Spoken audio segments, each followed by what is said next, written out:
नमस्कार, स्वागत है आप सभी का। आपके साथ मैं हूं स्वप्निल। शुरुआत करेंगे बड़ी खबर से। खबर जयपुर से है। निवारू रोड स्थित दुकान में आग लग गई। दमकल को इसकी सूचना दी गई, जिसके बाद दमकल की गाड़ियां मौके पर पहुंची और आग बुझाने के प्रयास शुरू किए। झोटवाड़ा वीकेआई फायर स्टेशन से दमकल पहुंची। कड़ी मशक्कत के बाद आग पर काबू पाया गया। ये तस्वीरें आप अपनी टीवी स्क्रीन पर देख सकते हैं। निवारू रोड पर एक दुकान है जहां पर आग लग गई। आग ने देखते ही देखते भयावह रूप अख्तियार किया। ये गहरा काला गाढ़ा धुआं जो आग लगने के बाद उठ रहा है, वो आग की भयावहता को बताने के लिए काफ़ी है। या तो ये भी बताने के लिए कि दुकान में रखा सामान किस तरह से धूं धूं कर जल उठा होगा। पूरी दुकान को इस आग ने अपनी चपेट में लिया। दमकल को सूचना दी गई। मौके पर दमकल पहुंची और कड़ी मशक्कत के बाद इस आग पर काबू पाया।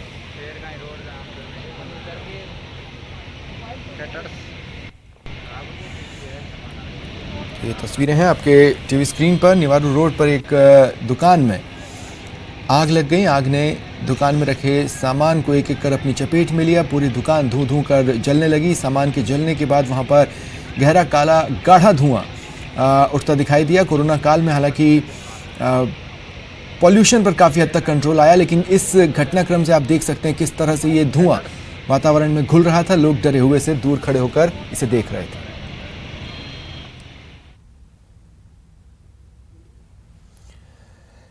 कोरोना वायरस के कहर और लॉकडाउन के दौर के बीच भारतीय रेल एक बार फिर पटरी पर दौड़ने लगी है।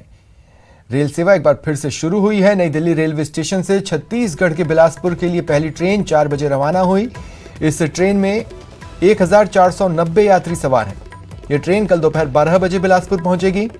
बता दें, रेलवे द्वारा चुनिंदा मार्गों पर 15 जोड़ी ट्रेनें चलाई जा रही हैं, जिनमें से आज 8 ट्रेनें चलाई जा रही हैं। इन ट्रेनों में सिर्फ एसी कोच हैं। 15 जोड़ी ट्रेन में से पहली आज नई दिल्ली से बिलासपुर के लिए रवाना हुई। ये स्पेशल यात्री ट्रेन नई दिल्ली से डिब्रूगढ़, अगरतला, पटना, बिलासपुर, रांची, भुवनेश्वर, सिकंदराबाद, बेंगलुरु, चेन्नई, तिरुवनंतपुरम, मडगांव, मुंबई सेंट्रल, अहमदाबाद और जम्मू तवी जाएगी। और आज चलने वाली जो 8 स्पेशल ट्रेनें हैं वो बता देते हैं। हावड़ा नई दिल्ली, राजेंद्र नगर नई दिल्ली, साथ ही नई दिल्ली बिलासपुर, इसकी तस्वीरें हमने आपको दिखाई। नई दिल्ली डिब्रूगढ़, नई दिल्ली बेंगलुरु, बेंगलुरु नई दिल्ली, मुंबई सेंट्रल नई दिल्ली, अहमदाबाद नई दिल्ली। ये वो 8 स्पेशल ट्रेनें हैं जो आज चलने वाली हैं। और इनमें से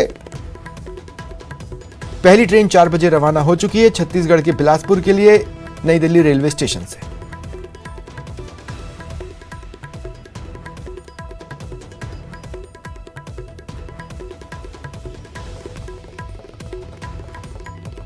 तो 8 स्पेशल ट्रेनें जो आज से शुरू होने वाली हैं, इनमें से एक शाम 4 बजे नई दिल्ली से छत्तीसगढ़ के बिलासपुर के लिए रवाना हो चुकी हैं।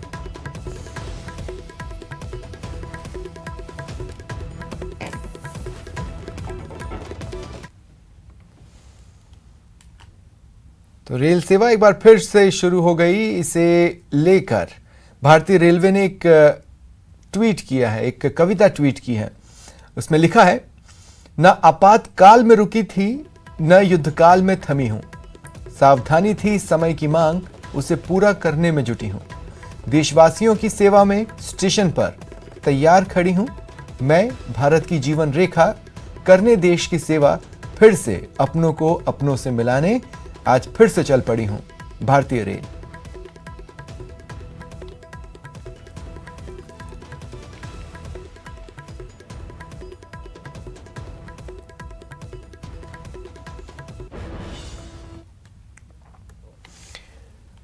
अब बात प्रदेश के 7 संभागों की, जहां हमारी लॉकडाउन में पूरी तरह से नजरें बनी हुई हैं। आप टीवी स्क्रीन पर जयपुर, कोटा, उदयपुर, भरतपुर, अजमेर, जोधपुर, बीकानेर की तस्वीरें देख रहे हैं। एक एक संभाग का सूरत हाल बताएंगे।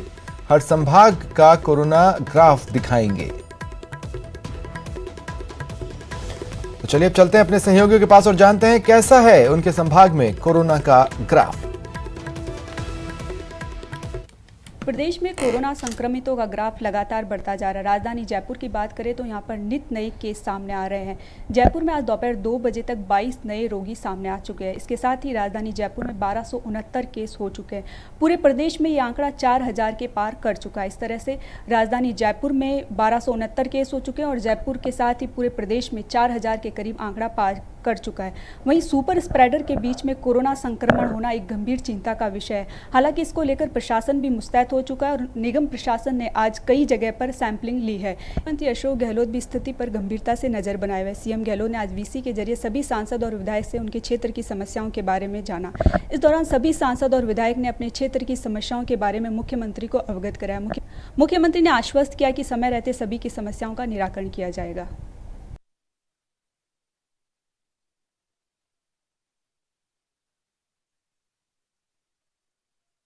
उदयपुर में आज भी प्रदेश में सर्वाधिक मरीज अभी तक के आंकड़ों में सामने आए हैं। आज उदयपुर में कोरोना संक्रमित 32 मरीज नए सामने आए। इसके साथ ही लगातार आज तीसरा दिन है जबकि प्रदेश में सर्वाधिक संक्रमित मरीजों की संख्या उदयपुर में रही है।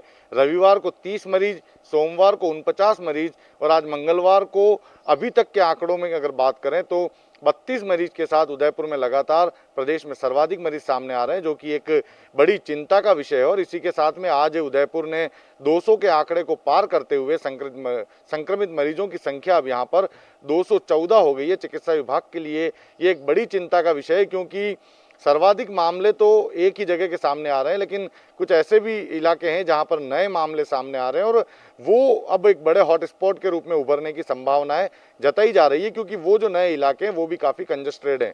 आज एक मामला अलीपुरा का सामने आया जिसमें एक ड्राइवर संक्रमित पाया गया, जो बताया जा रहा है कि ये रतनपुर बॉर्डर जाकर आया था 2 दिन पहले और इसके परिवार में एक ही साथ घर में 25 जने रहते हैं। तो ऐसे में चिकित्सा विभाग के लिए बड़ी चिंता का विषय है। सभी को इस समय आइसोलेट कर लिया गया है, सभी का सैंपलिंग ली गई है और अब जांच की प्रक्रिया को आगे बढ़ाया जा रहा है। इसके साथ ही जो कांजी का हटा इलाका, जोगीवाड़ा, कुमारवाड़ा, माहेश्वरों की सेरी और कानोड़ की हवेली इलाका जो है, वहां पर भी आज मरीजों की संख्या सर्वाधिक रही।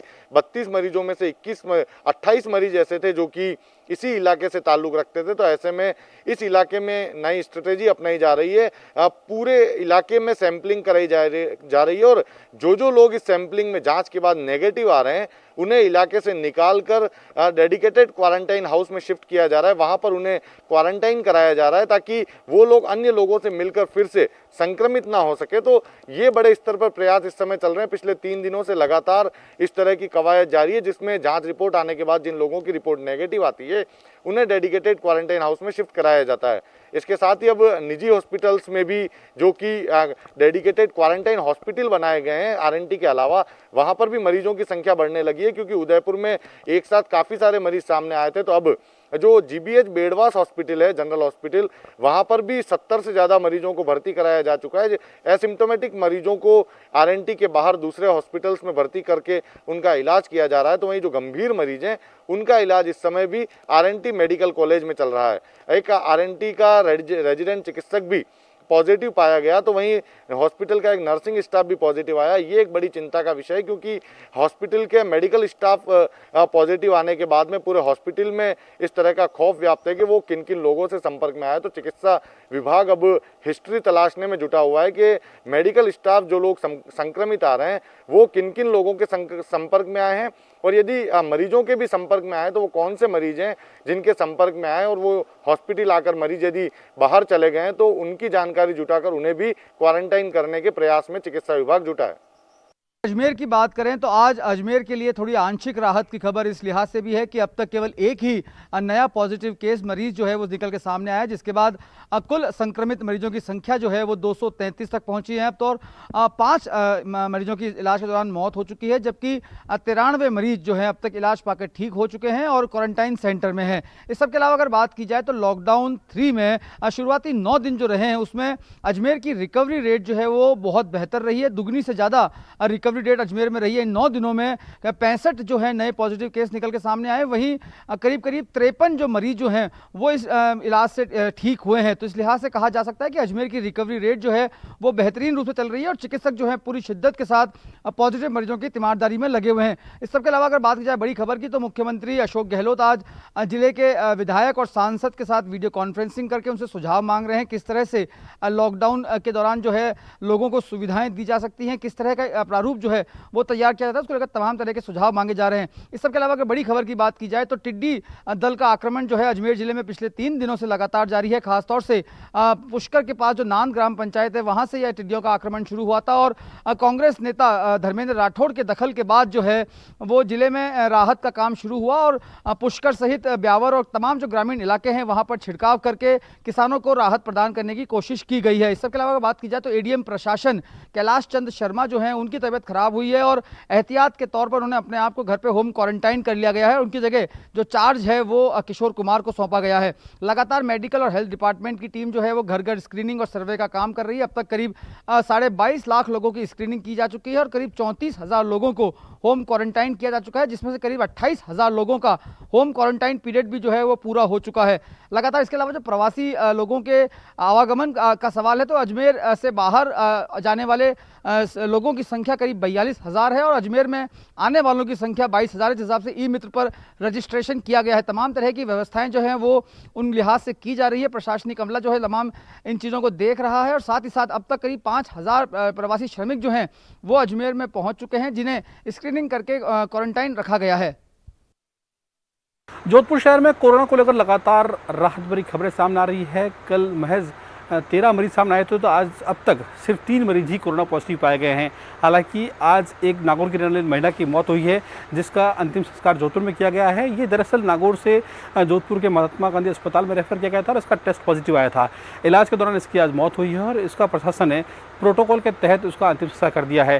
बहरहाल राहत भरी खबर यह भी है कि अब चूंकि राजस्थान सरकार की नई गाइडलाइन के तहत ई पास जारी करने की व्यवस्था कर दी है तो ऐसे में लगातार जो बहुत फंसे हुए लोग थे, प्रवासी खासतौर पर मजदूर फंसे हुए थे, उन्होंने यहाँ पे पास बनाने की प्रक्रिया शुरू कर दी है। प्रशासन ने ज़्यादा भीड़ को देखते हुए ऑनलाइन और ऑफलाइन दोनों तरह की व्यवस्थाएं की है और जो लोग कलेक्ट्रेट पहुँच रहे हैं उनके पास जारी किए जा रहे हैं। शहर में सैंपलिंग का दौर लगातार जारी है। खास तौर पर शहर का जो भीतरी शहर इलाका है वहाँ पे लगातार सैंपलिंग की जा रही है। करीब 150 जनों की टीम लगातार वहाँ पे सैंपलिंग कर रही है और यही कारण है कि कल 1500 से अधिक लोगों के सैंपल की जांच हुई है जिसमें महज 13 लोग पॉजिटिव आए हैं। यानी जो पॉजिटिव का आंकड़ा था वो लगातार घट रहा है। वहीं कल 50 लोगों को अस्पताल में कोरोना से जंग जीतने के बाद डिस्चार्ज दिया गया था। तो ये भी राहत भरी खबरें हैं। एक राहत भरी खबर और है कि जोधपुर में अब टेस्ट का दायरा और बढ़ने वाला है। जो बायोमैक्स मशीन है वो अमेरिका की वो यहाँ पहुँच चुकी है, उसका इंस्टॉलेशन चल रहा है। जोधपुर के मेडिकल कॉलेज की लैब में उसको स्थापित किया जा रहा है और जब वो मशीन ऑपरेशन में आ जाएगी तो शहर में करीब 3 से 4,000 टेस्ट रोजाना हो जाएंगे। और ख़ास तौर पर चूँकि अब जोधपुर संभाग के मरीज़ यहाँ पे आने लगे हैं, उनके सैंपल यहाँ पे आने लगे हैं, तो उसको लेकर मेडिकल कॉलेज प्रशासन ने तैयारी तेज़ कर दी है, प्रशासन ने तेज़ की है और वही कारण है कि लगातार सैंपलिंग हो रही है। आज जिला कलेक्टर ने साफ तौर पर कहा है कि चूँकि अब शहर लगभग कवर हो चुका है और ऐसे में अब जो गाँव कोरोना की चपेट में आए हैं, चाहे पिपाड़ की बात करें, लूनी की बात करें, सेगड़ की बात करें, ये ऐसे जो गांव है ओसिया की बात करें, यहाँ से जो पॉजिटिव केसेस आए हैं वहाँ पे सैंपल का दायरा बढ़ा है, वहाँ पे सैंपलिंग ज़्यादा की जाएगी। सर्वे का काम वहाँ पे शुरू कर दिया गया है और अब प्रशासन ने गांव की रुख किया है, वहाँ पे लगातार अब सैंपलिंग होगी। तो कुल मिला के बात की जाए तो जोधपुर शहर में पिछले कई दिनों से लगातार आते रहे। हालांकि कोरोना पॉजिटिव के आंकड़ों की बात करें तो 899 केस यहाँ जोधपुर स्थानीय पॉजिटिव हो चुके हैं और ऐसे में अगर ईरान वाले मिलाएं तो करीब 970 मरीज जो है जोधपुर में कोरोना पॉजिटिव पाए गए हैं। मौत के आंकड़े की बात करें तो अब तक 17 लोगों की जोधपुर में कोरोना से मौत हो चुकी है। यानी लगातार जो उम्र दराज लोग हैं उन्हीं की मौत यहाँ पर हुई है। तो ये भी एक राहत भरी खबर है कि कोई यंग जो है उससे मौत नहीं हुई है। वेंटिलेटर पे कोई भी एक मरीज नहीं है। बीकानेर में अगर अपडेट की बात करें तो आज का दिन भी बीकानेर के लिए राहत देने वाला रहा है। अभी तक 62 सैंपल लिए गए थे और ये 62 के 62 सैंपल सभी नेगेटिव आ चुके हैं। ऐसे में बीकानेर में अगर पॉजिटिव मरीजों की बात करें तो बीकानेर में 39 पॉजिटिव मरीज सामने आए थे, जिसमें से 37 जो मरीज हैं वो पॉजिटिव से नेगेटिव हो चुके हैं। तो वहीं पर 2 पॉजिटिव महिला मरीजों की मौत हो चुकी है। ऐसे में अगर वर्तमान स्थिति की बात कर लें तो बीकानेर कोरोना मुक्त हो गया है और इसमें जिला कलेक्टर कुमारपाल गौतम और चिकित्सा अधिकारी भी लगातार काम कर रहे हैं और उन्हीं के कारण से आज बीकानेर में एक भी कोरोना पॉजिटिव मरीज नहीं है। वहीं जिला कलेक्टर कुमारपाल गौतम आज नोखा पहुंचे। नोखा नगर पालिका अध्यक्ष ने जिला कलेक्टर कुमारपाल गौतम को पालिका की पूरी व्यवस्थाओं के बारे में बताया। इसके साथ ही किस तरीके से नगर पालिका काम कर रही है इसको लेकर उन्होंने जिला कलेक्टर को अवगत कराया। जिला कलेक्टर कुमारपाल गौतम ने नगर पालिका अध्यक्ष नारायण जंवर से मुलाकात कर बाहर से आ रहे प्रवासियों के बारे में भी जानकारी ली और किस तरह से उन्हें भोजन की व्यवस्था की जा रही है इसके बारे में विचार विमर्श किया। इसके साथ ही उन्होंने गट्टानी स्कूल में जाकर जो राहत कैंप लगाया गया है उसके बारे में भी जानकारी ली और वहां पर जो मजदूर रुके हुए हैं उनसे चर्चा भी की। इस दौरान उन्होंने हैदराबाद से जो प्रवासी आए हुए हैं उनकी एक निजी बस को हरी झंडी देकर रवाना भी किया। इसके बाद जिला कलेक्टर कुमारपाल गौतम चरकड़ा की चेक पोस्ट पर पहुंचे और वहां पर उन्हें पुलिसकर्मियों से मुलाकात की और खासतौर पर उन्हें पूरी तरीके से अपनी ड्यूटी निभाने की बात भी कही। विधायक सिद्धि कुमारी ने अपने कार्यालय से करीबन 6-7 गाड़ियों को हरी झंडी देकर रवाना किया। उन्होंने कहा कि साफ तौर पे जो जरूरतमंद लोग हैं उन्हें ये राशन किट उपलब्ध कराई जाएगी और किसी भी तरीके से एक भी व्यक्ति को भूखा नहीं सोने दिया जाएगा। तुरिया कॉलोनी में पश्चिम बंगाल के 150 से ज़्यादा लोग अटके हुए हैं। वो बाहर जाने की जो गुजारिश है वो लगातार कर रहे हैं। आज बड़ी संख्या में जो पश्चिम बंगाल के जो लोग हैं वो जिला कलेक्ट्रेट पहुंचे और उन्होंने प्रशासन से गुहार लगाई कि उनके खाने की व्यवस्था यहाँ पर की जाए। इसके साथ ही उन्हें बाहर भेजने की भी व्यवस्था की जाए। वहीं प्रशासन ने समाज सेवियों को इसके बारे में बताया, जिसके बाद मोहन सुराना ने सभी जो पश्चिम बंगाल के लोग थे से बात की और उन्हें पूरी तरीके से राशन उपलब्ध कराने की बात कही। फिलहाल अगर कोरोना मामले में बीकानेर की बात करें तो आज मौजूदा स्थिति के अंदर बीकानेर में एक भी कोरोना पॉजिटिव मामला सामने नहीं है। कोटा में आज फिर 5 पॉजिटिव रोगी सामने आए हैं। इसमें से 3 परकोटा क्षेत्र के हैं। जो परकोटा क्षेत्र पिछले लंबे वक्त से हॉटस्पॉट बना हुआ है, उस इलाके से 3 रोगियों के सामने आने के बाद मेडिकल विभाग की टीमें इलाके में पहुंच गई है। स्कैनिंग का काम किया जा रहा है, टेस्टिंग का काम किया जा रहा है। तो वहीं जो 2 अन्य रोगी हैं उनमें से एक बकरा मंडी के हैं। इसके अलावा विज्ञान नगर क्षेत्र जो अब तक अछूता था वहाँ से भी विस्तार योजना से एक पॉजिटिव रोगी सामने आने के बाद चिकित्सा विभाग की टीमों ने वहाँ पर स्कैनिंग का काम शुरू कर दिया है। रिश्तेदारों के साथ पड़ोसियों के भी सैंपल लिए जा रहे हैं। तो वहीं अगर हम कोरोना से बात करें तो अब तक 10 मौतें कोरोना से हो चुकी है और आंकड़ा कोटा में पॉजिटिव रोगियों की बात करें तो 264 हो चुका है। इस बीच रिकवरी की अगर हम बात करें तो आज कोटा से किसी को भी डिस्चार्ज नहीं किया जा रहा है अस्पताल से। अब तक रिकवरी रेट जो है मेडिकल प्रशासन के अनुसार राजस्थान में सबसे ज़्यादा कोटा की बताई जा रही है। करीब 75% रिकवरी रेट कोटा की आ रही है, जिसके तहत अभी भी 72% ऐसे हैं जिनकी 2 बार नेगेटिव रिपोर्ट आ चुकी है और उनको जल्द अस्पताल से रिलीज किया जाएगा, उनको डिस्चार्ज किया जाएगा। तो वहीं अब तक 115 रोगी ऐसे हैं जिनको घर भेज दिया गया है स्वस्थ होने के बाद और लगातार जो क्वारंटाइन सेंटर है वहाँ पर भी नज़र रखी जा रही है। इसके अलावा आइसोलेशन वार्ड में जो संदिग्ध रोगी पहुँच रहे हैं उनकी भी जो है चिकित्सा विभाग पूरी मुस्तैदी के साथ इलाज में जुटा हुआ है। इन सब के बीच आज विश्व नर्स दिवस के मौके पर यूडीएच मंत्री शांति धारीवाल के पुत्र अमित धारीवाल ने नर्सेस का सम्मान किया, नर्सिंग कर्मियों का सम्मान किया, उनको पीपीई किट भेंट किए। तो शहर जिला कांग्रेस कमेटी की ओर से भी माला और शाल उड़ाकर नर्सिंग कर्मियों का सम्मान किया गया। तो बिहार के स्टूडेंट्स का भी कोटा से रवाना होने का सिलसिला जारी है। शेष बचे स्टूडेंट्स को लेकर आज शाम को एक और ट्रेन रवाना होगी जो दानापुर कल पहुँचेगी।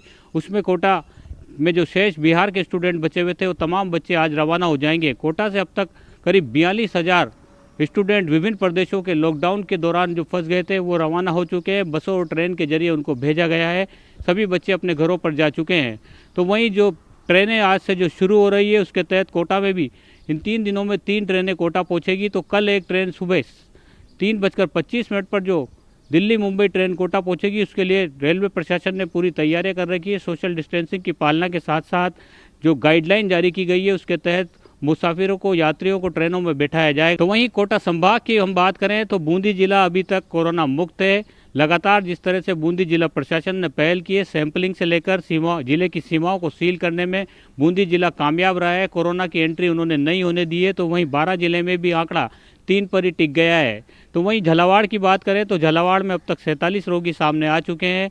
वहाँ पर भी जिस तरह से मेडिकल प्रशासन मुस्तैदी दिखा रहा है, पुलिस प्रशासन लॉकडाउन की पालना के साथ कर्फ्यू वाले इलाके में मुस्तैदी दिखा रहा है। उम्मीद यही की जा रही है कि संक्रमण को जो है फैलने से रोक दिया जाएगा। और रुकते हैं एक ब्रेक के लिए। ब्रेक के बाद दिखाएंगे सीएम के साथ सर्वदलीय संवाद में क्या संकल्प लिया गया।